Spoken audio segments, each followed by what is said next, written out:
Bonsoir à tous, voici les titres du journal. Le rôle et les missions de l'État dans le processus de développement seront bientôt connus. Un forum est organisé à cet effet. C'est le chef de l'État qui a présidé l'ouverture des travaux. La cité Plaza Diamond fait l'objet de beaucoup de spéculations en cette période de grande pluie. Réalité ou mensonge, vous allez le comprendre. Nos reporters étaient sur le terrain. Football, après une défaite lors de sa première sortie au compte de la deuxième journée des éliminatoires de la CAN 2017, le Sili de Guinée s'apprête à rencontrer le Zimbabwe. Une fois encore, bonsoir et bienvenue dans ce journal. Ouverture ce matin par le président de la République du Forum national sur la clarification du rôle et des missions de l'État dans le processus de développement. Plusieurs personnalités ont pris part à cette cérémonie organisée par le ministère de la fonction publique. L'objectif est de rendre l'administration plus performante, mais également au service de l'intérêt général. Sanassi Keita. Acteurs étatiques et non étatiques comme le secteur privé, la société civile et les partenaires techniques et financiers ont tous répondu à l'invitation du ministère de la fonction publique, de la réforme de l'État et de la modernisation de l'administration. Le tout sous la direction du président de la République. Excellence, Monsieur le Président, le forum que vous allez inaugurer tout à l'heure vise essentiellement à engager une réflexion nationale sur le rôle et les missions de l'État en vue de mieux recentrer son action et à redéfinir les domaines d'action des autres intervenants de la société civile, le secteur privé, les partenaires techniques et financiers pour ne citer que cela. Il offre une opportunité à toutes les forces vives de la nation pour contribuer à la définition des voies et moyens pour renforcer l'appareil administratif d'État. Le programme de réforme de l'État et de la modernisation de l'administration adopté par le gouvernement prévoit explicitement de mener à bien la redéfinition et la clarification du rôle et des missions de l'État. Pour le ministre Sékou Kourouma, dans le déroulement global de la réforme, cette mesure présente un caractère fondateur.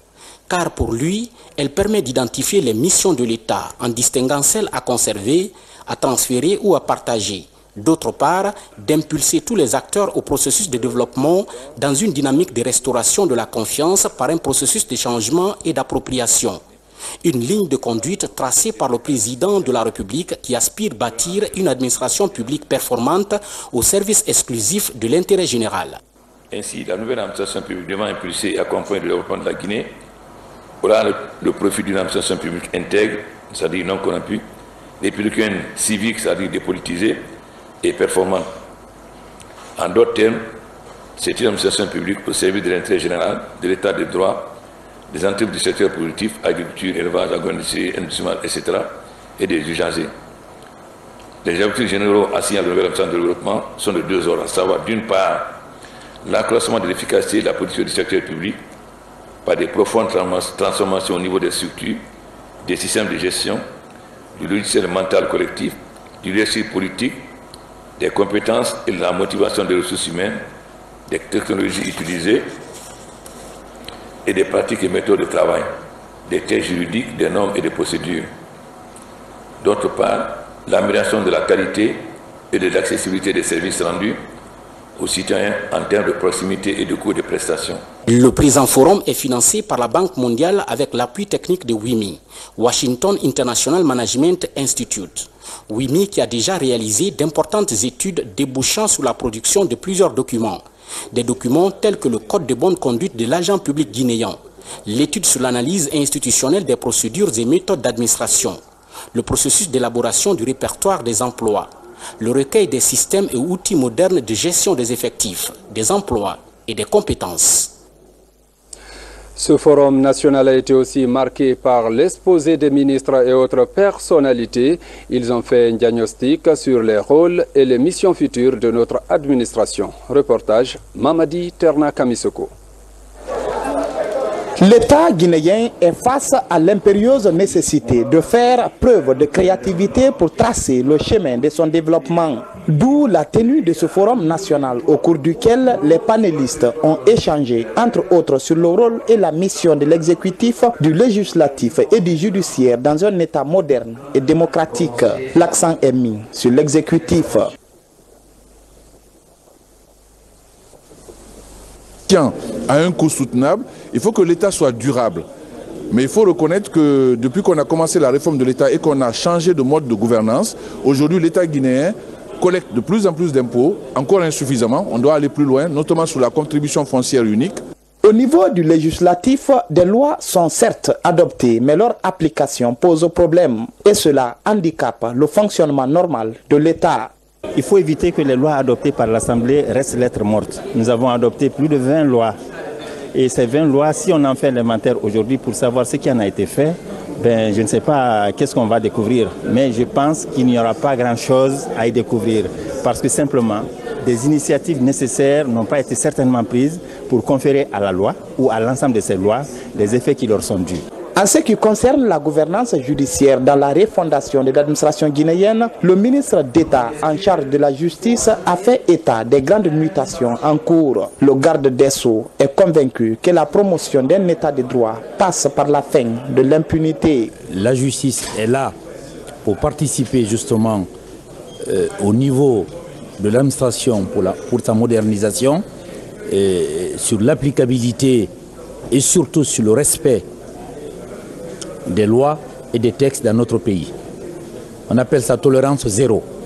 Il faut que dans notre pays, quelles que soient les catégories sociales, que les gens respectent la loi et les textes. La nouvelle politique de décentralisation, largement expliquée par l'ancien ministre de l'administration du territoire, préconise le transfert des compétences au niveau local. Ce forum aura donc révélé tous les diagnostics et pistes de solutions. Il pourrait ouvrir la voie à une redéfinition et une clarification du rôle et la mission future de l'État guinéen. À l'échelle sous-régionale, le ministre de la Coopération participe depuis ce matin à une réunion au niveau de la Commission des affaires administratives de la Commission des États de l'Afrique de l'Ouest CEDEAO. La Guinée compte parmi les pays retenus pour revoir la durée des mandats des commissaires de cette institution. Réconciliation nationale, la commission provisoire a rencontré les associations et organisations de victimes des événements qui ont marqué l'histoire de la Guinée. Objectif, réfléchir sur le cadre réglementaire et les conditions de la tenue de la réconciliation en Guinée. Compte rendu, Mahmoud Bari. Les associations de victimes des différents événements en Guinée devant la commission provisoire de réflexion sur la réconciliation nationale. Elles se prononcent sur les enjeux de la réconciliation, mais surtout s'expriment sur les mécanismes susceptibles de favoriser le processus de réconciliation nationale. La session de ce jour, elle a pour objectif de vous exposer notre vision et les enjeux du processus de réconciliation nationale, avec le souci primordial de partager avec vous quelques-unes de nos préoccupations et nous approprier vos attentes. Les associations de victimes ont exprimé leurs attentes, mais aussi apprécié la démarche de la Commission nationale. Nous venons poser nos revendications. Et nous pensons qu'il serait intéressant justement de tenir compte de toute cette problématique-là et que nous maîtrisons depuis bien longtemps. Aujourd'hui, nous avons l'association bien sûr des victimes du Kambouaro. Nous avons l'association aujourd'hui aussi des victimes du 4 juillet, tout en rappelant qu'il y a des victimes du Kambouaro qui sont dans le 4 juillet et il y a des victimes du 4 juillet qui sont dans l'association des victimes du Kambouaro. Sachez que depuis 1960 jusqu'à nos jours, il y a des personnes qui sont ensevelies dans des fosses communes. Une volonté politique permet d'identifier ces fosses communes et de restituer ces charniers, ces victimes à leurs familles. Ce projet de consultation nationale est soutenu par le système des Nations Unies, notamment le Fonds de consolidation de la paix, le PNUD et le Haut Commissariat des droits de l'homme. Nous attendons d'eux qu'ils témoignent, qu'ils expliquent ce qui leur est arrivé. Nous attendons d'eux qu'ils nous proposent, qu'ils nous parlent de leurs attentes, qu'ils nous fassent des propositions. Parce qu'en fait, notre mandat, ce n'est pas pour le moment de vider le contentieux, c'est de savoir quelle est la méthode la plus appropriée pour aller vers la réconciliation. Les parties prenantes vont formuler des recommandations pour la commission provisoire de réflexion sur la réconciliation nationale. Et puis, comment faire de la société civile guinéenne un acteur majeur dans le débat citoyen du pays? Le sujet était au centre des échanges hier entre les différents acteurs du CNOX, qui planchent d'ailleurs sur un certain nombre de réformes. Reportage Mamaïsata Kamara. C'est la retrouvaille de la famille des acteurs sociaux guinéens. Après plusieurs heures d'échanges, ces acteurs de la société civile ont réussi à harmoniser leurs positions sur plusieurs sujets nationaux. Objectif, faire de la société civile une force de proposition majeure dans l'espace public guinéen. C'est la deuxième édition pour faire une grande rencontre avec toutes les grandes organisations et les grandes coalitions. Ce sont presque 30 coalitions, de grandes organisations patronales, syndicales et des plateformes qui sont réunies ici. C'est pour parler effectivement de ce problème de la société civile.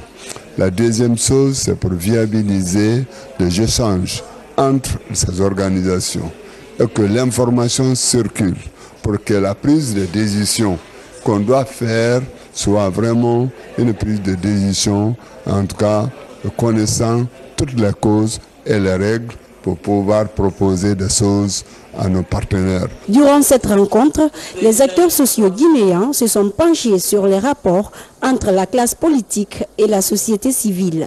Ils entendent participer à un dialogue ouvert et productif. Nous savons le rôle que la société civile joue. Donc renforcer aujourd'hui la capacité de cette société civile est vraiment important pour notre pays. Il y a les syndicats dedans, il y a les religieux, il y a les organisations patronales. Nous avons parlé d'une même voix. Et je pense qu'aujourd'hui, le peuple de Guinée a besoin de rapprocher les uns et les autres pour que les Guinéens se reconnaissent Guinéens, préserver la paix, promouvoir le dialogue social. Cette rencontre est la suite de 6 mois de concertation entre les acteurs de la société civile guinéenne. 6 mois qui ont permis d'évaluer le niveau d'avancement des projets de l'organisation sociale. Autre sujet de l'actualité, à Kindia, la sous-préfecture de Sougueta dispose à son tour d'une mutuelle communautaire. C'est l'œuvre de Dr Paul Fokan, DG de la MIFA et le groupe Afriland First Bank. Cette structure de microcrédit vise à lutter contre la pauvreté et désormais, Téné, c'est la première dame de la République qui est la marraine nationale des mutuelles du pays. Ali Badra Kondé. Nous sommes à Sougueta, une localité située à 57 km de Kindia sur la nationale Kindia-Mamou. Cette sous-préfecture vient de bénéficier de la construction de la première mutuelle communautaire du pays. C'est une initiative locale développée par Dr Paul Fokan avec un soutien du groupe Afriland First Bank. La construction de cette microbanque dans notre localité nous réconforte à plus d'un titre. Avant, on faisait les prêts ailleurs, mais aujourd'hui, on remercie l'État et Dr Paul Fokan.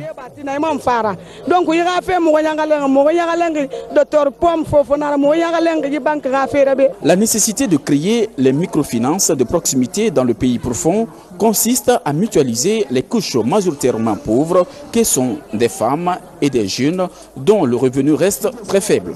Je me suis rendu compte que cette région n'est pas faite pour être pauvre, elle est faite pour être riche. Et je pense que le professeur Alpha Condé avait raison de dire « Je veux transformer cette région en un îlot de prospérité comme je veux transformer toute la Guinée en un îlot de prospérité. » Et avec la microbanque que nous venons d'inaugurer ici, je suis convaincu que ça va devenir un véritable îlot de prospérité. La première dame de la République, Adjedjene Kondé, est désormais la marraine nationale des mutuelles communautaires du pays. C'est pourquoi son émissaire appelle la population de Sougueta à la gestion responsable des fonds. Madame Adjedjene Kondé, la marraine nationale du réseau MC2, attend de vous que vous restiez fidèle à la vision sur laquelle se fonde l'initiative que vous célébrez aujourd'hui. Si elle a pris sur elle de marrainer le modèle MC2 en Guinée, c'est dans l'espoir qu'ensemble, nous en ferons un outil pour sortir notre pays de la pauvreté. La mutuelle communautaire de Sugueta recouvre les localités de Colintin, Madinaoula, pour ne citer que cela. Et pour un départ, cette microfinance démarre avec un montant de 812 millions de francs guinéens, dont 500 millions sont donnés comme prêt par le groupe Afriland First Bank. Restons à l'intérieur du pays pour dire que la sous-préfecture de Kouroukoro est une localité en plein essor économique. Cette contrée, située dans la préfecture de Kouroussa, force de nos jours l'admiration des visiteurs, ceci grâce à l'investissement de ses ressortissants. Toutefois, les populations de la localité sollicitent l'appui de l'État pour la construction d'édifices publics. Reportage Bernard Tonguino. Préfecture de Kouroukoro, une agglomération agro-pastorale située à 140 km du chef-lieu de la préfecture de Kouroussa. Depuis sa création, le village bénéficie de l'action de ses ressortissants. Des logements décents et infrastructures publiques sont bâtis sous fonds propres des natifs de la localité. Pour renforcer l'administration locale, les autorités de la Troisième République ont initié un projet de construction d'édifices publics. Mais après quelques mois de travaux, le chantier est bloqué faute de financement. Par rapport à l'évolution des travaux, il faut reconnaître aujourd'hui que nous sommes à un niveau de 70% d'exécution des travaux contre un paiement de 45%. Et il y a un besoin urgent de fonds pour nous permettre d'achever ces travaux. C'est pour cela que nous essayons de demander à l'autorité décentralisée pour nous mettre les fonds à disposition afin de pouvoir finir ce travail. D'ici là, le village poursuit son développement socio-économique grâce aux initiatives parallèles de ses ressortissants. Aujourd'hui, un système d'addition d'eau potable permet de desservir une partie du village. L'œuvre est de ces fils du terroir au service des siens. À 200 mètres d'ici, on a pu trouver un forage et qui s'est avéré un forage artésien. J'ai mis une pompe électrique dans ce forage et je me suis permis de faire également ces réservoirs qui sont derrière moi. Chaque réservoir, c'est 3000 litres, les trois font 9000. Donc ensuite, avec un groupe électrogène de 6 kVA qui permet d'alimenter ces cuves, ces réservoirs. Et j'ai sorti 2 bornes fontaines à l'extérieur pour servir les différentes familles asiles. Pour poursuivre son essor économique, la sous-préfecture de Kouroukoro plaide en faveur d'une intervention de l'État pour l'achèvement de ces projets de construction d'édifices publics. Projet qui permettra au village de se doter de magasins agricoles, des kiosques, d'une gendarmerie et d'une maison des jeunes. Le ministère délégué des Guinéens de l'étranger a signé ce mercredi une convention de partenariat avec la compagnie d'assurance NTIA. L'accord vise à offrir des facilités aux Guinéens de l'étranger de bénéficier d'assurance maladie et de décès à moindre coût. Le ministre Sanoussi Bantamasso se dit déterminé à œuvrer pour l'amélioration des conditions de vie de la diaspora guinéenne. Vous aurez plus de détails dans nos prochaines éditions d'information. Je vous le disais dans les titres, la cité Plaza Diamant est au cœur des spéculations. Des rumeurs font état de son occupation par les eaux après les fortes pluies survenues ces dernières heures dans la capitale Conakry. Mais rien ne semble confirmer ces propos. C'est du moins le constat d'une de nos équipes qui vient d'effectuer une visite dans les locaux de l'établissement. Suivez. Il est midi. La pluie vient à peine de cesser à Conakry. Mais au rond-point du centre émetteur de Kipé, les eaux de ruissellement occupent encore la chaussée. Ici, l'on a frôlé le pire quelques heures auparavant. Depuis jeudi, nous souffrons ici, les gens souffrent. La pluie, quand la pluie vient maintenant, il n'y a pas où aller. On a perdu beaucoup de papiers, beaucoup d'objets. Quand l'eau vient, il n'y a pas de passage. Le caniveau qui est là, c'est petit. Non loin, ces ouvriers de Plaza Diamant s'activent pour libérer ce caniveau. Plusieurs mois d'incivisme ont fini par le boucher. Nous sommes là aujourd'hui, ce matin, c'est pour chercher le caniveau. L'eau qui quitte à Bambeto, Koloma, Kapolraï, tout se reverse ici. Depuis quelques jours, La rumeur publique insinue que la cité internationale de Kipé, Plaza Diamant, est aussi inondée. Nous voici au cœur de la cité à la rencontre de son PDG. C'est le début d'une longue visite guidée qui conduit l'équipe dans les 4 coins du centre. Plusieurs minutes se sont déjà écoulées, toujours impossible de déceler le passage d'une inondation. Derrière moi, c'est Plaza, tout est sec. Il n'y a même pas tiré de gouttes d'eau. Ce que j'ai à dire à la population guinéenne et nos frères qui sont à l'extérieur, les gens qui sont intéressés de payer Plaza, ils n'ont qu'à venir. Il n'y a pas d'inondation ici. Disséminées dans le sous-sol, ces buses servent discrètement à l'évacuation des eaux de ruissellement loin de la cité. Mais attention, le danger des inondations n'est pas écarté. Le principal canal d'évacuation de l'établissement se trouve dans cette zone attribuée à une autre société. En face de la cité également, de l'autre côté de la rue, l'eau a du mal à couler depuis les fortes pluies sur la capitale. Parlons de la pluviométrie. Qu'est-ce qui explique ces fortes précipitations ces 5 derniers jours sur Conakry? Que nous réservent les jours à venir? Autant de questions que beaucoup de Guinéens se posent. Nous avons rencontré pour vous le directeur national de la météorologie. Il est au micro de Yaya Zaktodik Tunkara. Suivez. Sans savoir que nous sommes en pleine saison pluvieuse, c'est-à-dire le mois de juillet, le mois le plus pluvieux au niveau de la capitale Conakry. Entre parenthèses, comme vous savez, Conakry aussi, c'est l'une des capitales les plus pluvieuses du monde. Pour ce qui est des phénomènes de ces 2 derniers jours, pratiquement nous les suivons de très près. Il y a eu une succession de dépressions. Il y a une dépression qui s'était formée le long de la côte, c'est-à-dire c'est une zone de basse pression, maintenant qui est restée ancrée le long de la côte. Et puis lorsque l'autre dépression est venue du continent, maintenant il y a eu un système que nous avons appelé système de blocage, c'est-à-dire que le système qui est déjà en mer n'a pas permis à l'autre de s'éloigner en mer. Donc cela a renforcé les systèmes nuageux au-dessus de la zone et ça a augmenté les quantités de précipitations. Maintenant, ce qui fait qu'à moins de 3 jours, pendant 72 heures, du vendredi soir jusqu'au lundi matin, on a collecté près de 450 mm à l'aéroport de Conakry. 450 mm, pratiquement, c'est un demi-mètre d'eau. C'est-à-dire que si chacun avait maintenu cette quantité dans sa cour, maintenant, sur chaque mètre carré, on aurait eu à peu près une hauteur de un demi-mètre. Et imaginez-vous que toutes ces quantités maintenant se retrouvent et puis maintenant déversent à travers les bassins versants vers les zones, vers les zones d'évacuation.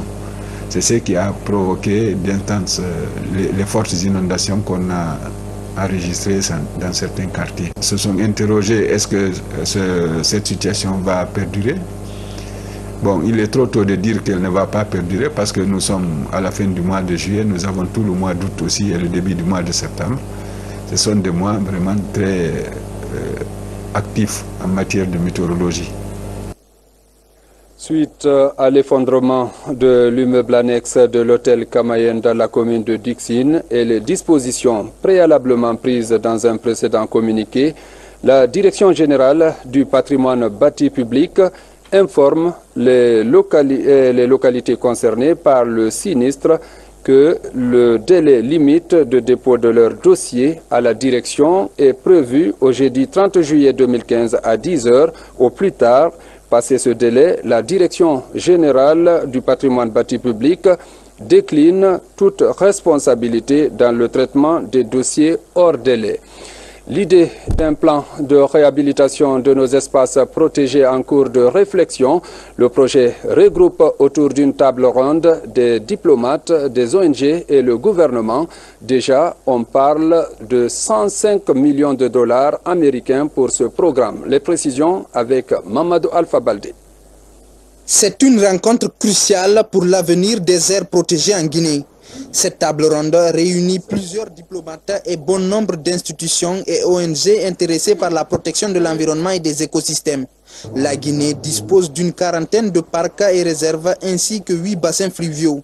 Un programme cadre septennal est sur la table pour la réhabilitation et le renforcement de nos aires protégées.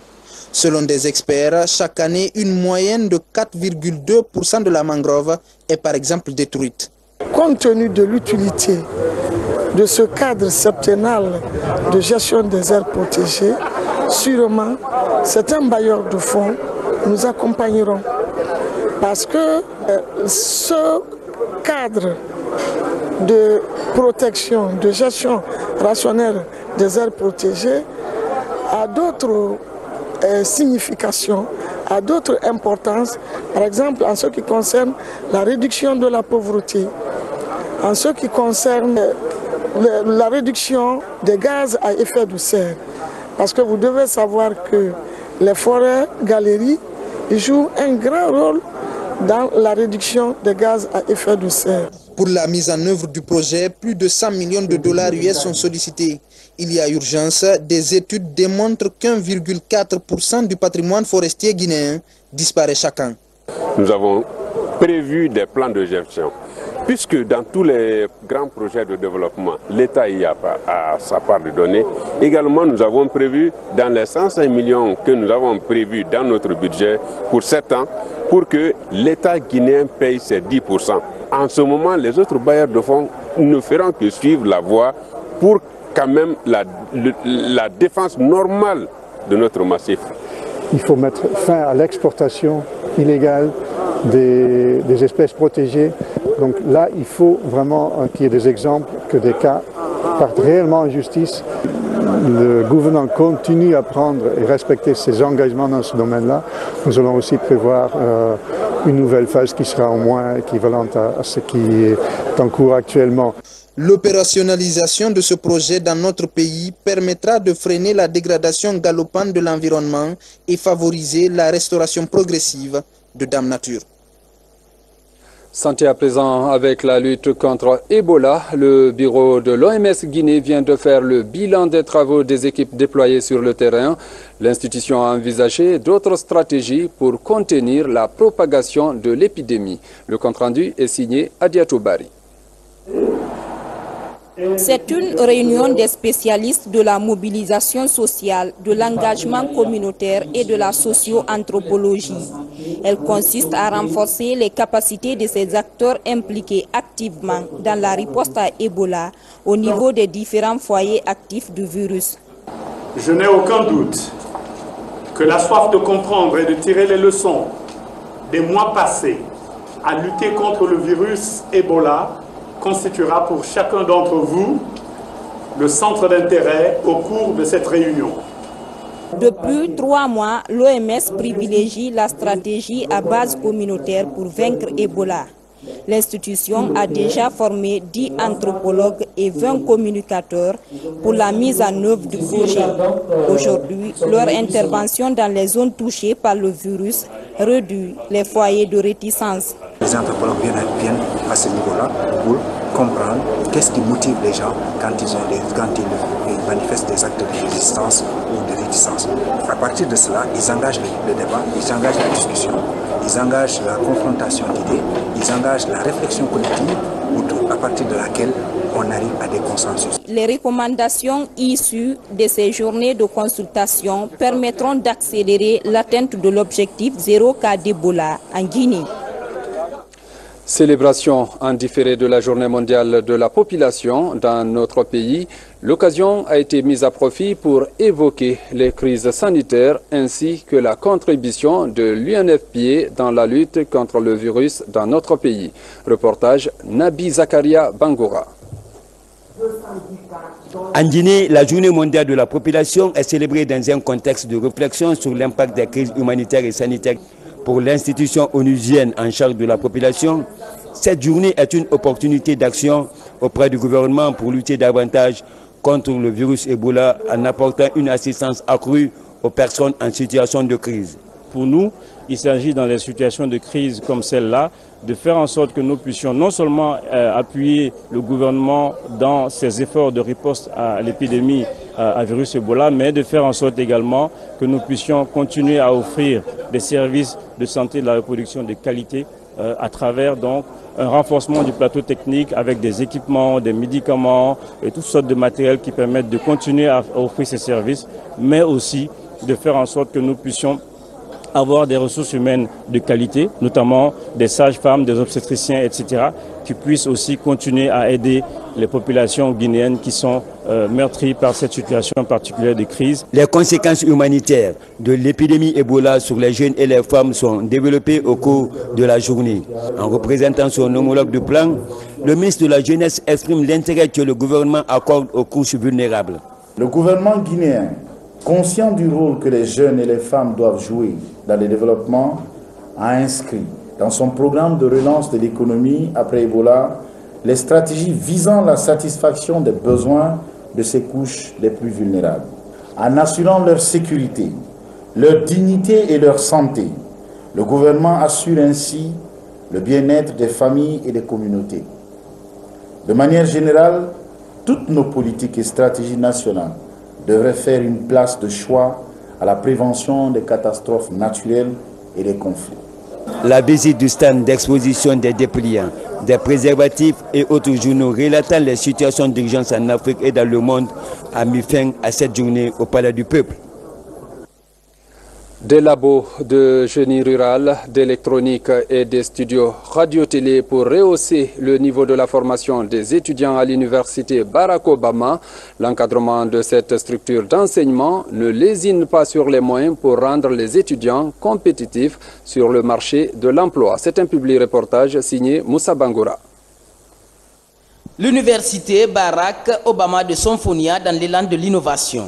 Cette institution d'enseignement supérieur dispose désormais de laboratoires qualifiés et des salles spécialisées. Il s'agit de la bibliothèque virtuelle, de laboratoires d'électronique, de génie minéral, des studios de radio et télé, des salles de dessin technique. Tout un dispositif d'équipement pour rehausser le niveau de ses étudiants. Il faut avoir de l'ambition. Il faut avoir de l'ambition. Si on équipe nos universités ici, comme l'université française, ou bien l'université américaine, ou bien l'université allemande, quelle est la différence? Je crois qu'on peut apprendre ici comme là-bas. Si nous équipons comme eux, je crois bien qu'on peut se référer à eux. Le tir afin que l'OCDE national puisse retrouver l'élan dans ce groupe largement à sa portée. Avant de nous quitter, signalons qu'une importante délégation de la Commission électorale nationale indépendante, CENI, était ce matin à l'Assemblée nationale. Il était question de présenter au président de l'Assemblée et à tous les élus du peuple les condoléances suite à la série de disparitions qui endeuillent l'institution. Nous y reviendrons. C'est tout pour ce journal. À la caméra, nous avons Adama Traoré Elsa. Merci à vous qui nous regardez à Tabouna et partout ailleurs dans le monde. Passez un agréable moment sur la RTG.